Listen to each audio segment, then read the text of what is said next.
Have you ever bound off a project only to notice that the edge just isn't stretchy enough and you can't fit through? Or maybe the exact opposite happened. You used your favorite stretchy bind off, but it was just too stretchy and the edges flared out, or the cuff of your socks always slides down. Well, then buckle up, because in this video I want to show you altogether 10 different stretchy bind off methods. We'll go through these techniques step by step, and then we'll compare their stretchiness in a systematic way. So by the end of this video, you will be in a position where you know exactly which bind off technique to use for which project. Let's dive right into it.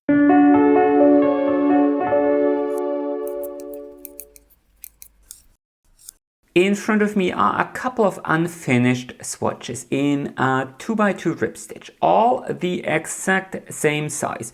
14 stitches wide and 12 rows high, using a super stretchy cast on. And I already bound off one swatch using the standard textbook bind off as a reference, or well, standard bind off gauge. And in the following couple of minutes, we are going to bind off all these swatches together, and I'll show you an even stretchier bind off technique for each and every little swatch. And then we'll compare these swatches here on the blocking mat, so you can see exactly how they compare, both in terms of their overall stretchiness and their look and feel. How nice does the edge look? How much does it flare out? And so on. The first and probably easiest way to create a stretchy bind off is simply binding off with a needle 1 or 2 sizes bigger. So I've knitted this swatch here using 4mm needles, and I'm going to bind off using a 5mm needle, and I'm going to stick to the very same repeat you probably learned as you started out knitting, and just bind off with this bigger needle here. And right here and right now, I want you to know that you can manage the stretchiness of any other bind off technique with this simple trick as well. Say you are working a backward loop bind off, which we are going to go through in a second. Well, if you want it even stretchier, then do it with a needle 1 or 2 sizes bigger. Or if you notice, well, this bind off technique is a little bit too stretchy, then go down a needle size to get an edge that is a little bit tighter, but it looks the exact same way.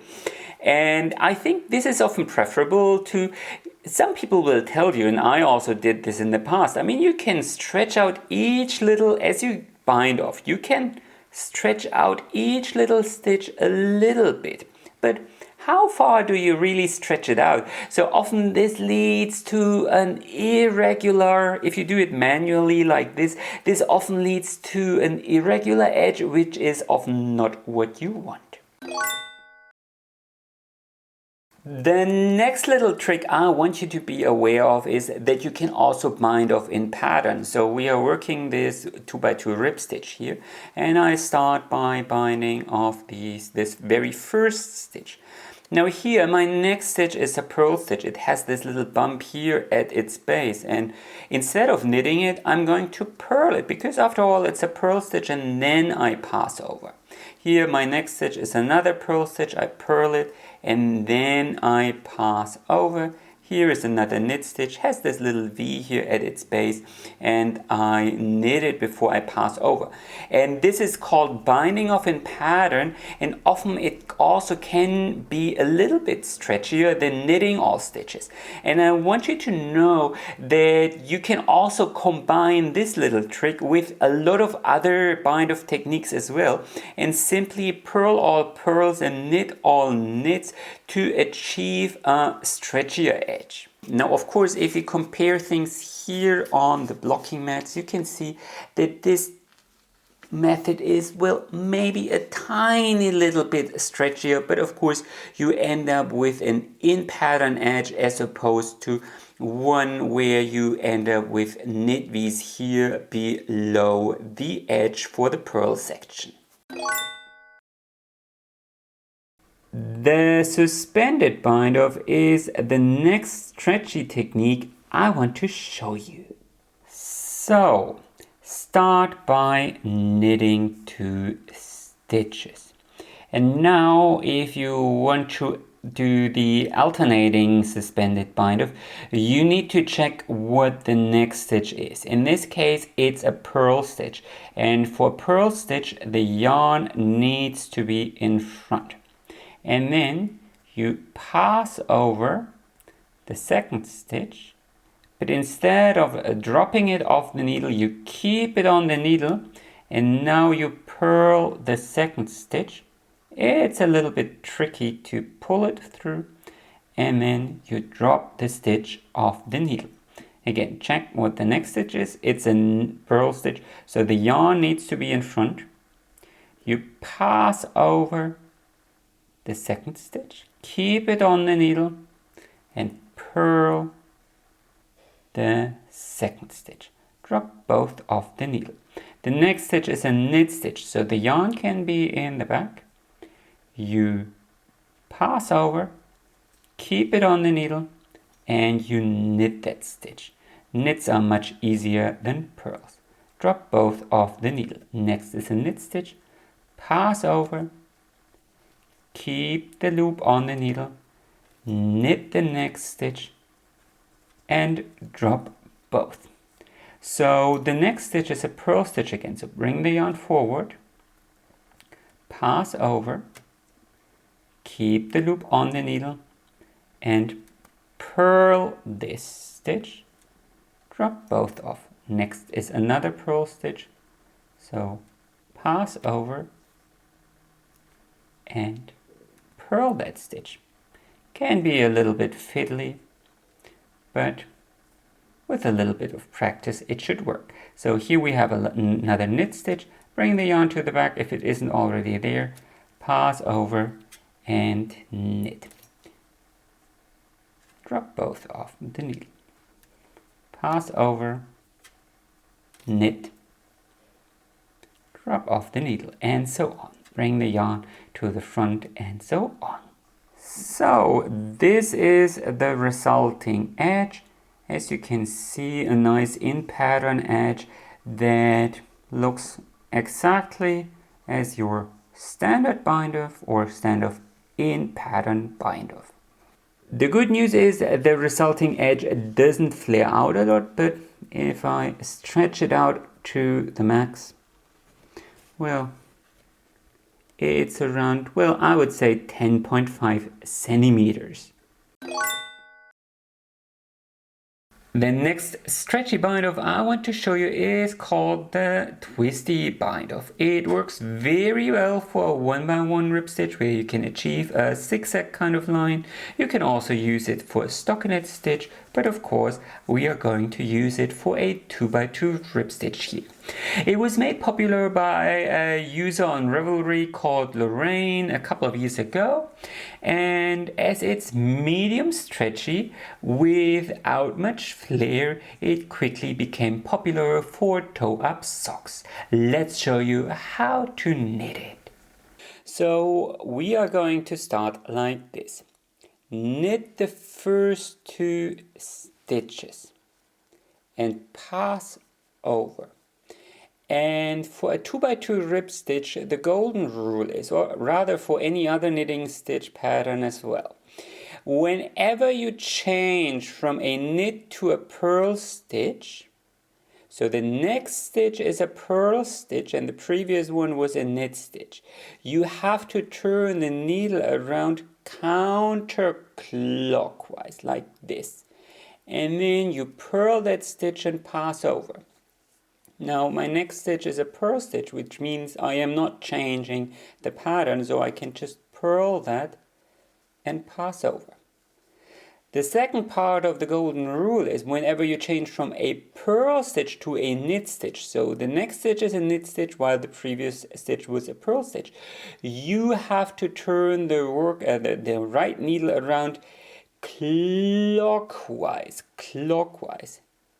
then knit it and pass over. So whenever you change from a knit to a purl stitch or a purl stitch to a knit stitch, you have to adjust the repeat, and in the middle you can just knit and pattern. So my next stitch is a purl stitch. Here this was a knit stitch. This means I need to turn the needle around counterclockwise.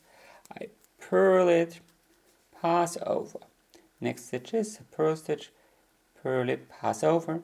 And here again, this is a knit stitch. This means I have to turn around clockwise before I knit, and then I can pass over. So there is just a little twist to the standard bind off. And I guess that's why it's called twisty bind off. One more time. Just like that. So as you can see, this is the resulting edge. Not too stretchy, but as I said in the introduction, it doesn't flare out either, so that's very nice. If we stretch our little swatch here on the blocking mat, then you can see we can register, well, let's be generous, around 11 centimeters, well, 10.8. So it is a bit stretchier, but not that much, just a bit. And that makes it quite a good option for hems and cuffs, where you typically still want some grip. The next bind off I want to show you is the so-called Icelandic bind off. Quite stretchy, and it creates a very well-rounded braided edge. To knit the Icelandic bind off, knit the first stitch and now slip it back to the left needle purlwise, so point to point.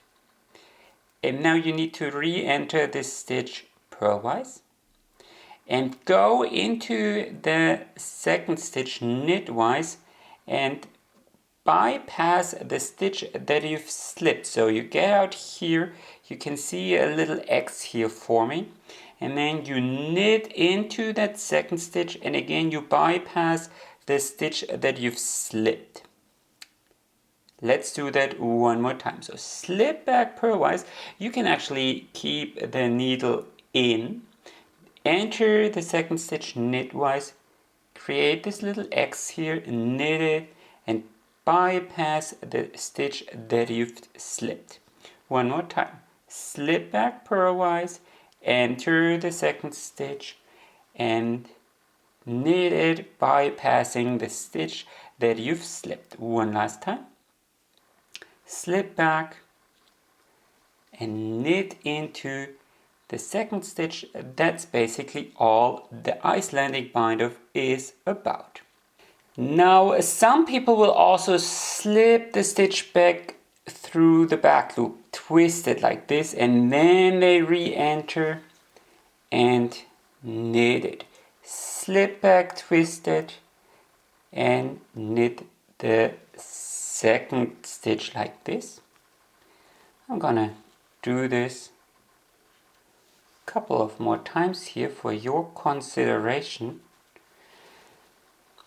The difference well, personally I don't see there is any meaningful difference, so that's why I slip it back purlwise, because it's just smoother, but up to you. Once you've bound off all stitches in this manner, this will be the result. You get this, well, kind of braided, rounded edge. And that's precisely the reason why I like this bind off a lot for garter stitch, because here it almost looks like an in-pattern edge or an invisible in-pattern edge, so quite great, I think. Of course, we still need to check how stretchy the whole contraption is. So again, I'm stretching this as far as possible, and my little ruler here tells me, well, 11.5 centimeters, so that is quite the improvement compared to our previous method. One quick note here, if this is too fast for you, you can always play any YouTube video at half of the speed by clicking on the little settings button. Secondly, in the description you will find links to step-by-step written tutorials for all the stretchy bind off techniques I'm showing you in this video. And of course you can also visit my second YouTube channel where you can access the slow motion videos. All for free, so make sure to support me on Patreon so I can continue to publish more videos like this one. Think of it as an honesty box. Let's show you how to do the sewn bind off next. So this sounds more complicated than it actually is. In the first step you need to break the yarn, leaving a tail that is at least 3, but I would rather go 4 times as long as your project is wide. So be generous and thread it on a tapestry needle, a blunt tapestry needle. And now, first you need to go through the first 2 stitches on your left needle purlwise, so as if to purl from right to left and pull the yarn all the way through. And then you need to go through the only through the first stitch knitwise, so from left to right, and you may drop the stitch off the needle as you do so. And that is already the full repeat. Let's do that one more time. So go through the new first 2 stitches on your left needle as if to purl, and then go into only the first stitch as if to knit and drop it. And pull tight. Well, not too tight, but pull on the working yarn a little bit. Again, go through the very first stitches purlwise, first 2 stitches purlwise, make sure that the yarn doesn't get caught here, and then drop the first stitch knitwise. And the beauty of this technique is that you can control the tightness or the stretchiness of your edge yourself. So the tighter you pull on the working yarn after each stitch, the tighter your edge will be, and the looser you sew, the looser and stretchier your edge will be. And when there is just 1 stitch left here on your needles, you can just drop it and pull tight to avoid creating a visible ear here at the end. So this will be the resulting edge, a little bit braided I guess, but as you can see it doesn't flare out a lot, actually not at all, and yet it is super stretchy. Let's compare it with our standard bind off here, and I'll try to stretch this as far as possible, pin it down, and I get around 12 centimeters here, so very stretchy. Let's take a look at the surprisingly stretchy bind off next. This is another favorite bind off of many knitters as it's quite a bit stretchier and creates a nice in pattern edge.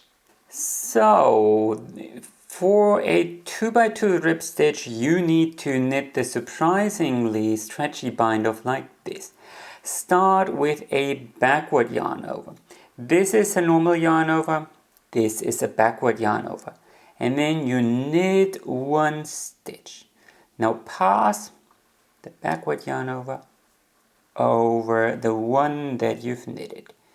Now the golden rule is in front of every knit stitch you do a backward yarn over, and before any purl stitch a normal yarn over. Our next stitch here is a knit stitch. That's why I did a backward yarn over. Then we knit that stitch.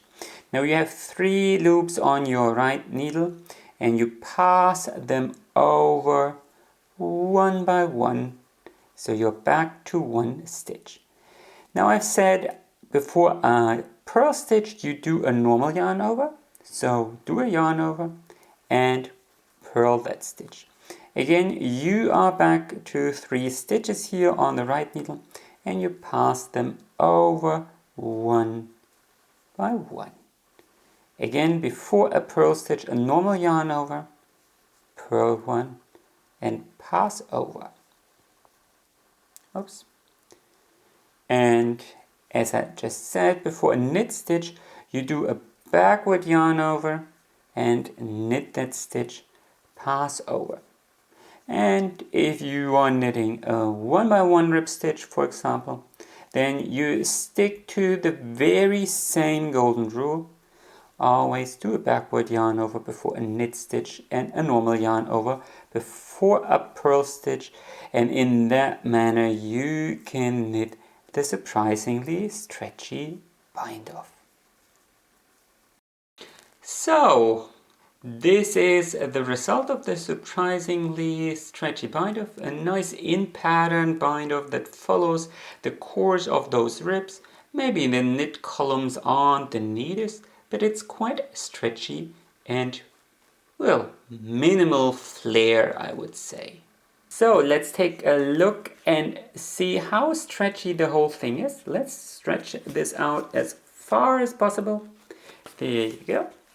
And my ruler says, well, around 12, a little bit over 12 centimeters. Nice, isn't it? The next technique you absolutely need to be aware of is the so-called lace bind off, backward loop bind off, or I just know it as the stretchy bind off. So it's a little bit confusing because you find this technique under so many different names. Suffice to say, it is a super stretchy in pattern bind off that sadly flares out a little bit. Start by knitting 2 stitches in pattern. In my case, I have 2 knit stitches here, so I knit them. And if your last stitch was a knit stitch, you insert your left needle into these 2 stitches one more time and knit them together through the back loop. Drop it off the needle. Then my next stitch, here's a purl stitch. I am going to purl it. And if your last stitch was a purl stitch, you insert your left needle into the back of these 2 stitches and you purl them together. Then next stitch is another purl stitch. This means I purl it. Again, insert the left needle into the back loop of these 2 stitches and purl them together. Then a knit stitch. This means I knit it. I reinsert my left needle into the front of these 2 stitches and knit them together through the back loop. Knit 1 stitch, re-enter, and knit them together through the back loop. And no matter what your knitting stitch pattern is, you always stick to the golden rule. For a purl stitch, you purl the last 2 stitches together, and for a knit stitch, you knit the last 2 stitches together through the back loop. So here you knit them together through the back loop. So this is the result. Very nice top view here with nice little V's. Quite stretchy, but you already can see here in this unblocked state that this edge tends to flare out quite a bit. That's not a problem if your edge is going to be under tension anyway, but for a scarf or a shawl, you probably don't want a project that gets wider towards the edge. Of course, we still need to settle how very stretchy this edge is, so let's stretch this as far as possible. and we get around 13.5 centimeters here. Quite a lot, isn't it? Of course, I also want to show you the yarn over bind off. It creates quite the beautiful even edge, but as you can also see, it flares out quite a bit.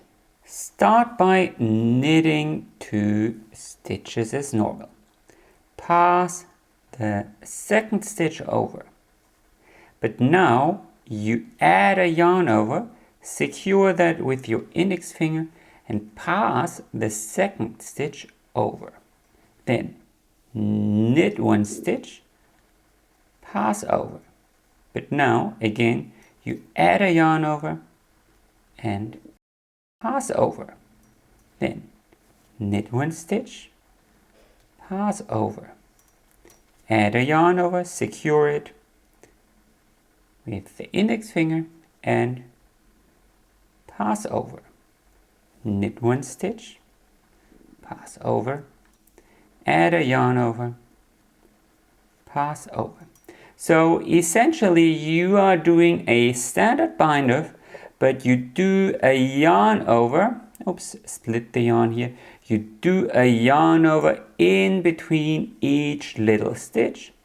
And of course you could also bind off in pattern, but I personally feel if you do it like this, it looks a little bit neater. This will be the resulting edge here, quite beautiful, but as you can see with here with little holes in between, those are our yarn overs. And since you are essentially adding a stitch in between here to bridge the gaps, I personally don't like to bind off in pattern because I feel it often doesn't look all that neat, but you could try it out, of course. So let's compare this here with our regular bind off, and I'll try to stretch it as far as possible. And actually I would say this edge here is not the constricting factor anymore, but it is the fabric itself, and it stretches out to, well, almost 15 centimeters, 14.7. The very last bind off I want to show you in this video is the so-called Latvian bind off, not to be confused with the Latvian braid bind off. This bind off uses a tapestry needle as well and creates a super stretchy edge. And the best part about it is it doesn't really flare out, so perfect for lace. Let's show you how to knit it. Before we can start with the Latvian bind off, you need to break the yarn, and you need to leave a tail that is at least 4 times as long as your project is wide. Be generous, and I would definitely err on the upper side. And then you need to thread that yarn on a tapestry needle, and we can start sewing. We need to start the Latvian bind off with 2 setup stitches, and you only need to do these once. So go through the second stitch on your left needle knitwise and pull the yarn all the way through, and then go through the very first stitch purlwise. That's only the setup. From here you can start with the real repeat. So step 1, go through the third, 1, 2, 3, third stitch on your left needle knitwise from left to right and pull the yarn all the way through. Next, you need to go through the second stitch on your needle from behind, but you need to get out here below the bar you created. Pull through, and now you can drop the first stitch off the needle. Step 3, go through the new third stitch on your left needle knitwise. Make sure that you don't accidentally split the yarn like I did here. Pull through, And now again you need to go through the second stitch on your left needle from behind, but this time you need to get out above the bar. Pull the yarn through and drop off the first stitch. From here it's rinse and repeat. So go through the third stitch knitwise, pull the yarn through. Go through the second stitch and get out below the bar. Drop the stitch. Go through the next third stitch, pull through, go through the second stitch and get out above the bar. Drop the stitch. One more time. So go through the third stitch, go through the second stitch from behind and get out below the bar, drop the first stitch. Here at the end, two more things. Sometimes you take a break, you get a call or whatever, you interrupt your knitting and then you forget, okay, did I go over or under the last stitch? Well, you can always check. So here I need to go through the third stitch, but you can clearly see the yarn exits this below the bar. So this means I absolutely need to get out above or vice versa. So you can always check that. And the second thing I want to mention, of course, now here at the very end, you don't have a third stitch to go through, but we'll act as if there was one and just go around and then get out below in this case. And then here, the very last two stitches, you can just drop them and then bring the yarn through the back by going here through the stitch one row below and pull it through the back. And there you go, you finished your Latvian bind off. You will notice that the loops here at the top are still sticking out, but once you stretch things out once and block things will look nice and neat again. So this is the way the final edge will look, quite neat. And as you can see, it doesn't, I mean, this swatch obviously isn't blocked yet, but as you can see, things don't really flare out at all. Well, barely so, but hardly noticeable. And in terms of stretchiness, let's stretch this out as far as possible. We get around 13 and a half centimeters. So quite a lot. And in fact, I would say here in this case, the fabric is the limiting factor. Now let's compare all these bind-offs one more time. As you can see, the alternating bind-off, the bind-off using bigger needles, and the suspended bind-off, which are all just variations of the standard bind-off, are only slightly stretchier than the original. But of course, often that little bit is all you need, those 5 to 10%.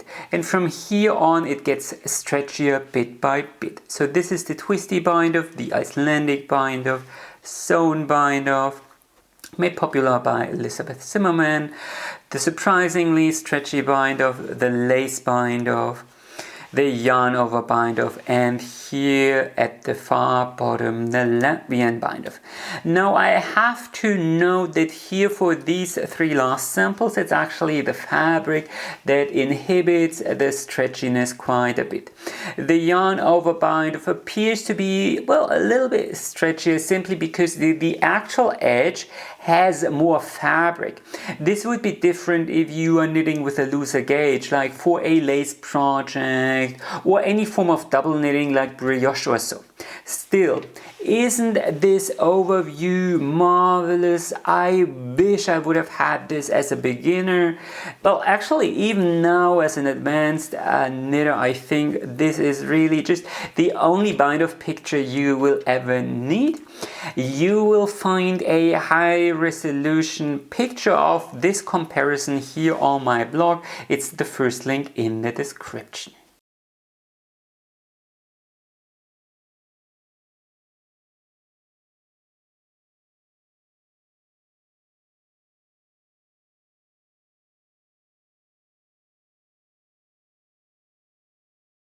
I also need to stress that while I try to provide you with rough estimates of the stretchiness, these are no absolute facts.